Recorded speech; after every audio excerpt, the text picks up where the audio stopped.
السلام علیکم۔ آج کی ویڈیو میں ہم بات کرنے جا رہے ہیں پوئم ٹریز کی، جو کہ لکھی گئی ہے جوائس کپلمر کی جانب سے۔ جوائس کپلمر نے اس پوئم کے اندر کیا مین تھیم یا آئیڈیا پریزنٹ کیا ہے، اس حوالے سے ہم بات کریں گے اور اس کے بعد ہم پوئم کے ٹیکسٹ کو بھی ڈسکس کریں گے۔ اگر ہم بات کریں اس کے آئیڈیا کے حوالے سے، تو یہ بیس کرتی ہے پوئم خدا کی تخلیق کے بارے میں کہ اللہ تعالیٰ نے ہر چیز کو کتنی خوبصورت، کتنی احسن شکل میں تخلیق کیا، چاہے وہ انسان ہو، چاہے وہ پہاڑ ہو، چاہے وہ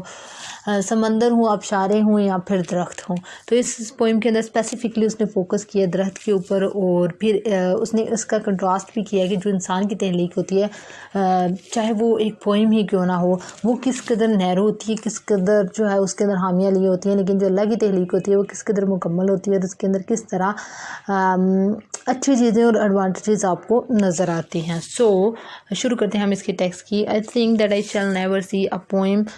lovely as a tree۔ کہتے ہیں کہ مجھے لگتا ہے کہ میں نے کبھی زندگی میں اتنی خوبصورت نظم نہیں دیکھی، کیونکہ شاید جو ہے وہ کئی نظمیں لکھتے ہیں اور کئی نظمیں جو ہے ہزاروں پڑھتے ہیں، تو کہتے ہیں کہ میں نے کبھی زندگی میں اتنی خوبصورت نظم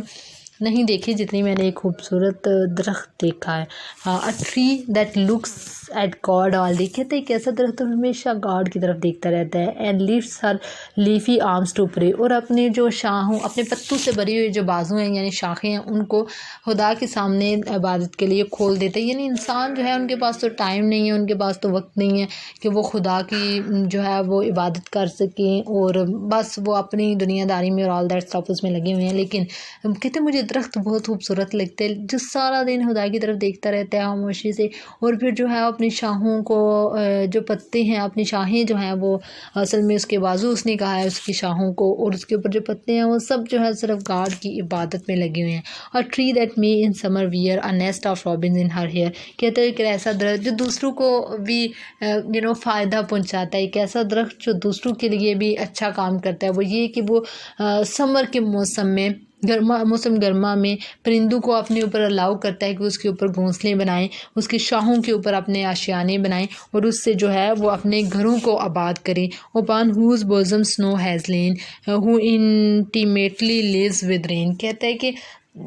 یہ درخت ہی ہیں جن کی چھاتی پہ اوپر برف پڑتی ہے اور یہ بارش کے قریب رہتا ہے۔ Poems are made by fools like me۔ کہتا ہے کہ جو نظمیں ہوتی ہیں وہ میری طرح کے بیوقوف لکھتے ہیں۔ But only God can make a tree۔ لیکن صرف وہ خدا ہی ہوتا ہے جو ایک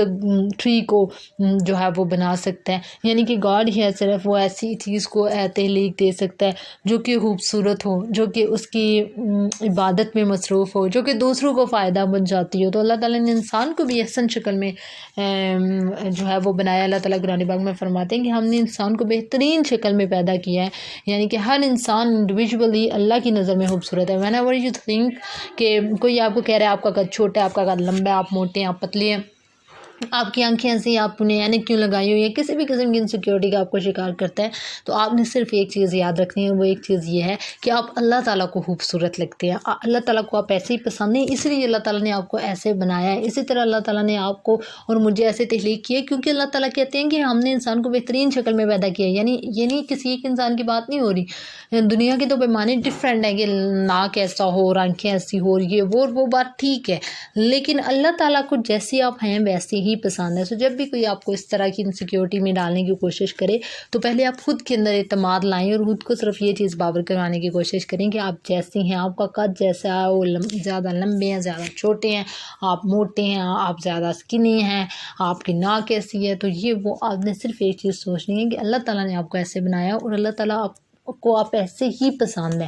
دنیا کو پسند آنے سے بہتر ہے انسان اللہ تعالیٰ کو پسند آئے اور اس کی شکر بھی کرے اللہ تعالیٰ نے جیسا آپ کو بنایا ہے۔ باقی اگر وہ بات ہے کہ آپ کے اسکن کے اوپر دانے ہیں یا آپ موٹے ہیں یا کوئی بھی اس طرح کا مسئلہ ہے، تو یہ نہیں ہے کہ اب آپ نے کو اللہ نے ایسے بنایا اور آپ نے ایسے ہی رہنا ہے، آپ نے اپنے آپ کو بہتر کرنے کی کوشش کرنی ہے، اپنے دانوں کا ٹریٹمنٹ کرنا ہے، اس کی وجہ ڈھونڈنی ہے کہ یہ کیوں ہو رہے ہیں، گرمی کی وجہ سے ہو رہے ہیں، کافی پی رہے ہیں تو ہو رہے ہیں، زیادہ آپ ٹی لے رہے ہیں تو ہو رہے ہیں، یا پھر آپ موٹے کیوں ہو رہے ہیں، زیادہ آپ کھاتی ہیں ورک آؤٹ نہیں کرتے، تو وہ ان ساری چیزوں کو آپ نے ساتھ ساتھ ورک آؤٹ بھی کرنا ہے، ان ساری چیزوں کے اوپر ان کو دیکھنا ہے، ان کو کوشش کرنی ہے کہ بہتر کر سکیں، لیکن جو آپ ہیں، جو آپ کو اللہ تعالیٰ نے تخلیق کیا اس کے اوپر آپ کو فخر کرنا ہے کہ الحمدللہ۔ This was the poem trees. I hope کہ آپ کو پوئم کا مین آئیڈیا سمجھ آ گیا ہوگا۔ Thank you so much for watching the video, اور اگر آپ کو ویڈیو پسند آئی ہے تو میرے چینل کو سبسکرائب کر دیں تاکہ نئی آنے والی ویڈیوز آپ کو وقت پہ موصول ہو سکیں۔ Thank you so much.